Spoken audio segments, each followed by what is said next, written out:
The hammer and sickle is still coming down around Moscow. This regional party office is now proudly flying the old Russian tricolor, to the delight of enthusiastic onlookers.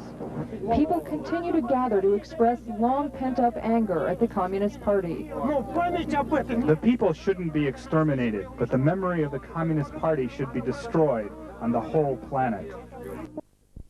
Hands off the USSR! Yeltsin wants to be the czar! Not everyone is elated by the history-making changes in the Soviet Union, certainly not the Workers' World Party in New York. We're going to a meeting with representatives of the Soviet mission, at which time we're going to present them with a letter. The socialist group hand-delivered a letter to the Soviet mission to the UN, then staged a demonstration down the street.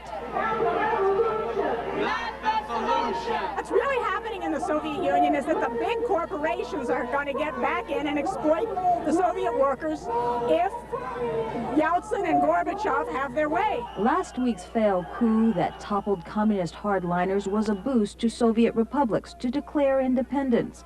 The European community has recognized the independence of the Baltic states, and these immigrants from the Ukraine believe the United States should do the same for their homeland. Recognize the free Ukraine! It took us all by surprise, this declaration, but I'm hopeful and at the same time skeptical. Folks here say President Bush's wait-and-see attitude has made Washington a bigger obstacle than Moscow.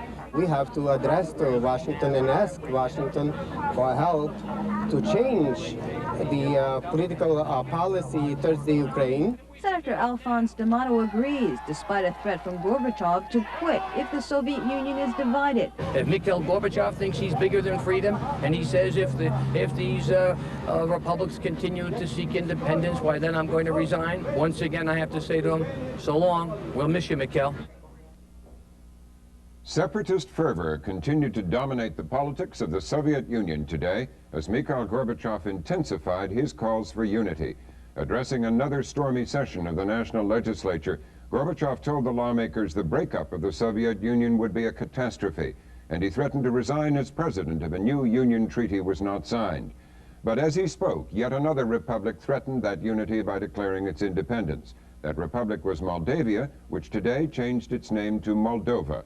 We have two reports on the day's events, beginning with Robert Moore of Independent Television News. 2:30 this afternoon in the Moldovan capital Chisinau, and the crowd are waiting for news from Parliament that the Republic has declared independence from Moscow. Church bells ringing throughout the Republic will be the first sign that they've turned their back on the Soviet Union.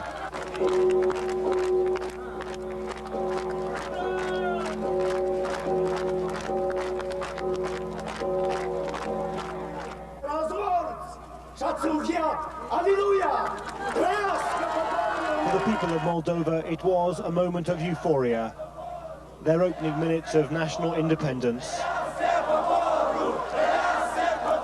Seen from here, the overwhelming parliamentary vote, mirrored in the crowd, was proof that the USSR is no more, that the Soviet Empire has been shattered by nationalist demands.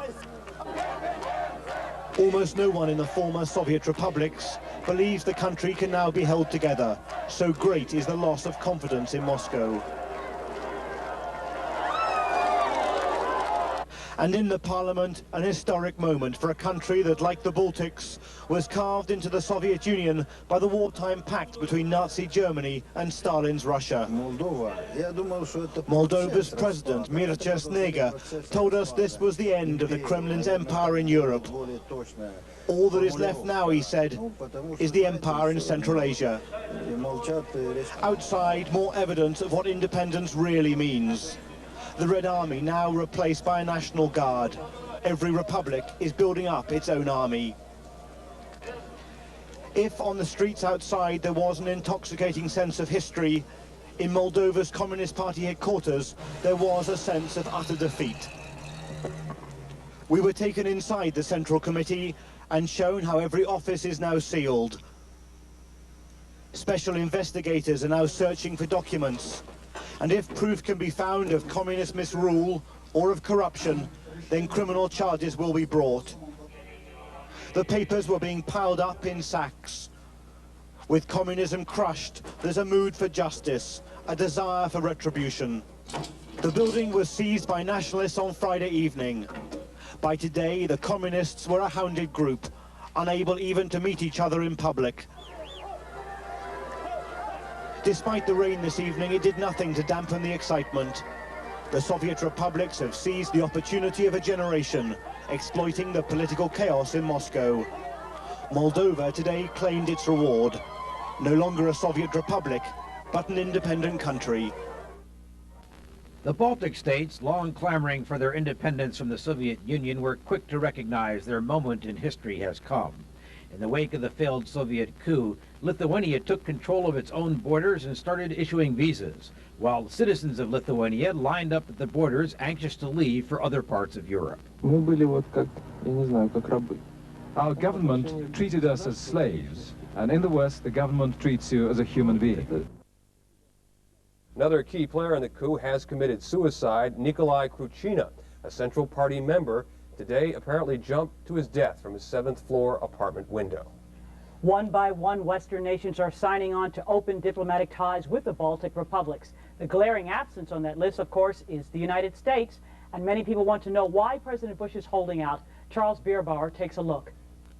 President Bush has not heard as much as he would like.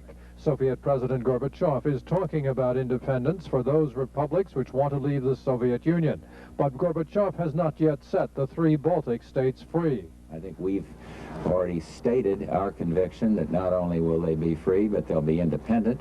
And I'd just like to see a little bit more, a few more cards on the table before we take another step. Canada's Prime Minister Brian Mulroney has heard enough. As a result of some of these developments, Canada moved this morning to begin the process of establishing full diplomatic relations with the Baltic states. Lithuanian President Landsbergis had sent Bush a letter over the weekend asking him to do the same.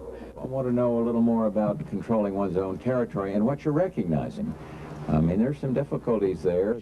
Said the cards have been on the table for some time. The president mentioned that it's not clear to him who they're dealing with over there. The president has met with Baltic government leaders at least 5 times over the last year and a half. So we're a little bit puzzled, but we hope that in time, whatever concerns he has will be allayed.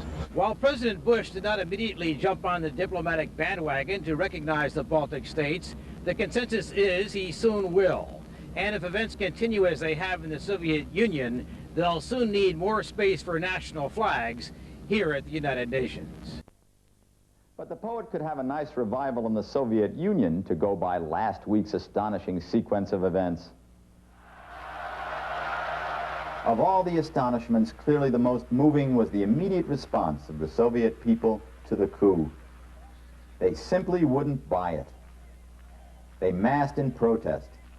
They wrote and spoke out in contempt and defiance. They swarmed the tanks or ignored them. They, the reputedly docile Russian serfs who, according to historical presumption, exist only to kneel to authority, stood up alongside the spokesman of their thoughts, Boris Yeltsin, and they said, however bad things are, however irritated we are with Gorbachev, however anarchic society is becoming, we will not knuckle under to the old familiar fist. No. The people, no. Or as Carl Sandburg put it in 1936 for the American people, the people, yes. It was the same image of popular strength drawn by the artist Thomas Hart Benton in the 1930s. Sandburg wrote, between the finite limitations of the 5 senses and the endless yearnings of man for the beyond, the people hold to the humdrum bidding of work and food, while reaching out when it comes their way for lights beyond the prison of the 5 senses, for keepsakes lasting beyond any hunger or death. This reaching is alive. The panderers and liars have violated and smutted it. Yet this reaching is alive yet, for lights